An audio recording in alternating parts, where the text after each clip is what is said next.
আসসালামু আলাইকুম। অপচয় হিসাবে সৌদি আরবের মানুষ থেকে বাংলাদেশের মানুষের অনেক কম হইব। আর সেইখানে বাংলাদেশের মানুষ বাস করব। কেন বলছি আপনার আমি একটা জিনিস দেখাই উদাহরণ হিসেবে।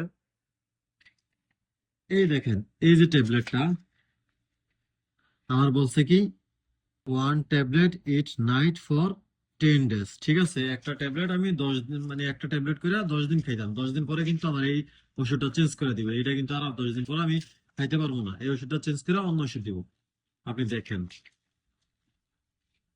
এইখানে কিন্তু 10টা আছে। হ্যাঁ, এখানে আছে কয়টা? 10টা। এখানে আছে 10টা। আমার এটা কিন্তু 10 দিন পরে চেঞ্জ হয়ে যাব। তারপরও আমার এখানে 30টা ট্যাবলেট দিছে।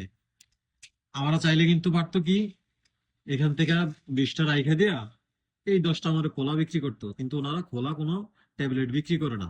ওনারা পুরা প্যাকেট বিক্রি করে। আর এই যে যে কোর্স, এটা কিন্তু 10 দিন পরে শেষ। এই 20টা ট্যাবলেট 10 দিন পরে ফালাই দিতে হইব। অথচ এই 20টা ট্যাবলেট যদি থাকতো বা অপচয় না হইতো, তাইলে এই 20টা ট্যাবলেট কি অন্য কারো কাজে আসতো না? যেই সব দেশে মানুষ ওষুধ পায় না খাওয়ার জন্য, সেই সব দেশের মানুষের জন্য কি কাজে আসতো না? এই 20টা ট্যাবলেট কি রপ্তানি করা যাইতো না?